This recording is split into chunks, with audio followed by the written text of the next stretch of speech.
안녕하세요. 창성고 1학년 학생 여러분. 창성고 유튜브 수학 강의 네 번째 시간입니다.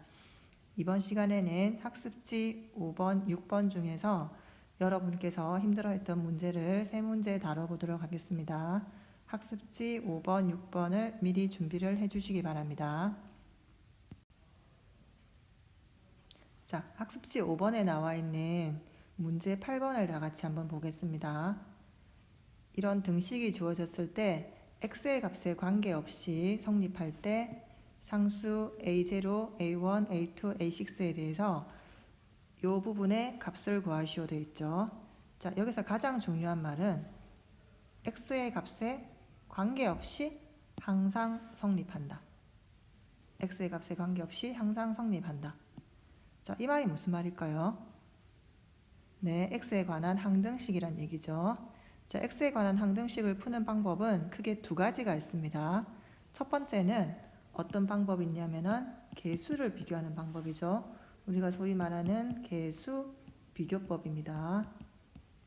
이 말은 좌변과 우변을 풀어서 계수끼리 비교해 주는 건데, 물론 이 문제를 계수 비교법으로 해결한 친구도 있었어요. 우리가 만약에 이 문제에서 x제곱 마이너스 3x 플러스 1의 세제곱을 풀 수 있다면 계수 비교법을 사용할 수 있겠죠. 그렇지만 이 문제는 조금 이거를 풀기가 힘들기 때문에 계수 비교법보다는 수치 대입법, 말 그대로 숫자를 대입한다는 얘기입니다. 그래서 적절하게 문제 상황에 맞게 계수를 비교해도 되고 수치를 대입을 해도 되죠. 그럼 이 문제는 우리가 계수 비교법보다는 수치 대입법을 푸는 게 낫겠죠. 자, 그래서 첫 번째 x 대신에 적당한 값을 대입을 하는데 대부분 0이나 1이나 마이너스 1을 넣으면 해결되는 경우가 많습니다. 자, 이 경우에도 1을 한번 대입을 해봅시다. 1을 좌변에 대입을 하면 1 마이너스 3 플러스 1의 세제곱은 a6, a5, a4, a3, a2, a1, a0 이렇게 나오고, 이거를 계산을 해주면 1 마이너스 3 플러스 1은 마이너스 1이죠. 마이너스 1을 세제곱해주면 마이너스 1이 나옵니다. 자, 두 번째 x 대신에 또 어떤 값을 대입할 건지 고민을 해봐야 되겠죠. 자, 그러면 주어진 문제에 a0, a2, a4, a6의 합을 구하는 문제이기 때문에 나머지 홀수항은 없어져야 되죠. 없앨 수 있는 방법은 x 대신에 얼마를 대입하면 좋을까요? 네, 맞습니다. x 대신에 마이너스 1을 대입을 해주면 1 플러스 3 플러스 1의 세제곱은 a6, 마이너스 1을 대입했기 때문에 마이너스 a5 플러스 a4 마이너스 a3 플러스 a2 마이너스 a1 플러스 a0, 이 값은 좌변을 계산하면 5의 세제곱이라서 125가 나오죠. 자, 그러면 이 두 식이 주어져 있는데 이 두 식을 a6, a4, a2, a0가 필요하기 때문에 두 식을 어떻게 하면 좋을까요? 네, 맞아요. 두 식을 더해줍니다. 더해주면은 두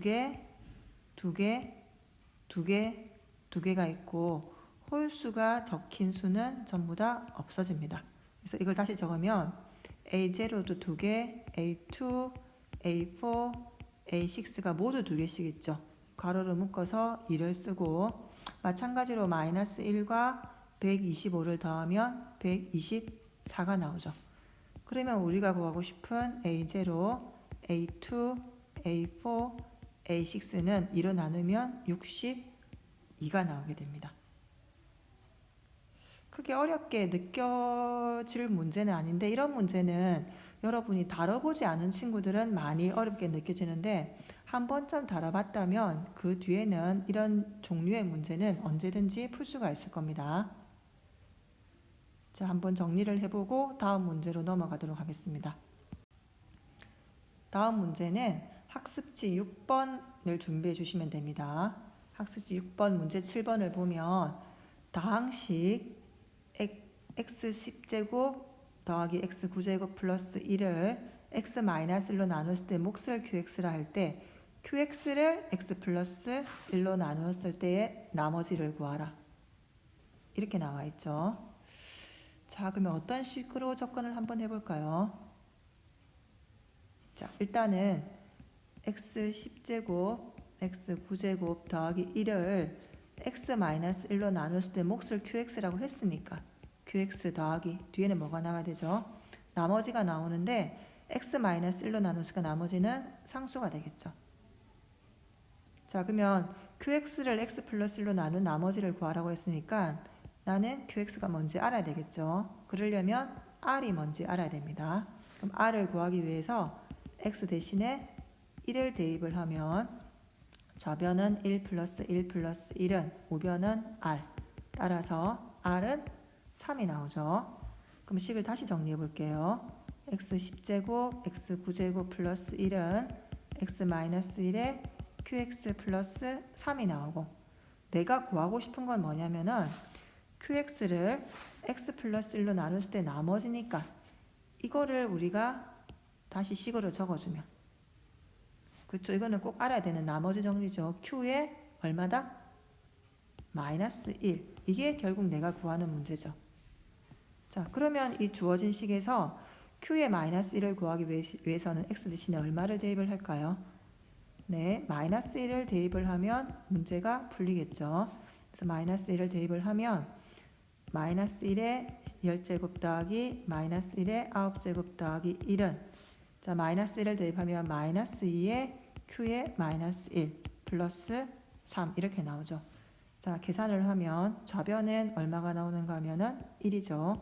자, 우변은 마이너스 2q에 마이너스 1 플러스 3. 자, 이항을 하면 2q의 마이너스 1은 얼마가 되는가 하면 2가 나오죠. 따라서 q의 마이너스 1은 얼마다? 네, 1이 나오죠. 자, 나머지를 구하라고 했을 때 여러분이 직접 나누는 경우도 있었지만, 직접 나누는 것보다는 우리가 fx를 1차식으로 나눌 때는 뭘 이용하면 더 편하죠? 1차식으로 나눌 때는 나머지 정리를 이용을 하면 훨씬 편합니다. 그래서 나머지 정리가 의외로 많이 이용되니까 혹시 지금 이 시점에 나머지 정리가 생각나지 않는 친구들은 교과서를 다시 펼쳐봐서 나머지 정리가 어떤 건지 익혀주시기 바랍니다. 자, 다음 학습지 6번의 문제 8번으로 넘어가겠습니다. 문제 8번도 마찬가지로 나머지 정리에 관한 문제일 겁니다. 자, 다음 fx를 x제곱 마이너스 x로 나눈 나머지가 ax 플러스 a고, 다음시 fx 플러스 1을 x로 나눈 나머지가 6일 때 상수 a의 값을 구하라. 항상 구하고 싶은 걸 봐야 되죠. 상수 a. 자, 그러면 또 일단 식을 써봐야 돼요. 항상 수학이 문제가 주어지면 이거를 내가 알 수 있는 간단한 식으로 표현합니다. fx를 x제곱 마이너스 x로 나누었어요. 근데 몫이 안 주어져 있죠. 그럼 내가 몫을 정하면 되죠. 몫은 quotient. 그래서 q를 많이 쓰거든요. qx 플러스 나머지가 ax 플러스 a. 자, 이런 식이 문제에 하나 주어져 있죠. 두 번째로 fx 플러스 1을 뭘로 나눴죠? x로 나누었죠. 그럼 마찬가지로 몫이 안 주어져 있는데 위에 것처럼 똑같이 qx를 주면 똑같은 몫은 아니기 때문에 조금 다르다는 걸 표현하기 위해서 q1x라고 적을게요. 플러스 나머지는 얼마다? 6이다. 자, 이걸 2번식이라고 합시다. 자, 그럼 1번식과 2번식을 적절히 이용을 해서 우리가 a의 값을 구하면 되죠. 그럼 1번식에서 a의 값을 구하기 위해서 x 대신에 어떤 값을 대입하면 좋을 것 같아요. 그럼 그 전에 한번 봅시다. 2번식에서 한번 볼까요? 2번식에서 우리가 만들 수 있는, 자, 2번식에서 만들 수 있는 식을 한번 보면 x 대신에 얼마를 대입하면 좀 적당한 식을 만들 수 있을까요? 자, 보면 q1x가 없었으면 좋겠어요. 그럼 결정적인 역할을 하는 게 x죠. 그러면 q1x를 없애기 위해서 0이 곱해지면 q1x가 없어집니다. 그래서 x 대신에 얼마를 대입한다? 그렇죠. 0을 대입을 하면 f의 좌변은 1이 되고요. 우변은 얼마가 나오죠? 0이랑 q1x는 곱하면 0이 되기 때문에 6이 나오게 되죠. 그래서 이 식이 아주 결정적인 역할을 하는 거죠. 그럼 이 식을 우리가 1번식에다가 활용을 해봅시다. F1을 구한다는 말은 1번식에다가 얼마를 대입을 한다? X 대신에 1을 대입을 한다는 얘기죠. 1을 대입을 하면 F1은 자 1을 대입하면 X제곱 마이너스 X 볼까요? X제곱 마이너스 X 1을 대입하면 1 마이너스 1이니까 0이 나오게 되겠죠.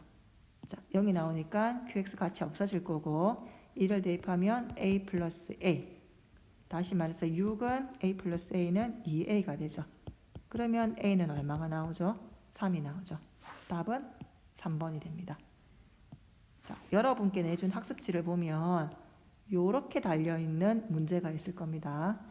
이 문제는 뭐냐면은 2019년 11월 전국 연합 학력평가 우리가 소위 말하는 모의고사 문제입니다. 모의고사에 4점짜리라는 이야기입니다. 조금 모의고사는 문제가 2점짜리가 있고 3점짜리가 있고 4점짜리가 있는데 4점짜리가 가장 어려운 문제예요. 여러분이 앞으로 모의고사나 수능시험을 볼 거기 때문에 선생님이 종종 이 모의고사에 관련된 문제를 여러분께 제공을 할 거고 여러분은 이런 문제에 좀 익숙해져서 나중에 모의고사나 수능을 볼 때 좀 더 쉽게 볼 수 있도록 하기 위해서 여러분께 앞으로 제공을 할 테니까 모의고사 문제는 조금 어렵지만 항상 시도를 해볼 수 있도록 노력을 해봅시다. 자, 이상 유튜브 강의를 마치겠습니다. 수고하셨습니다.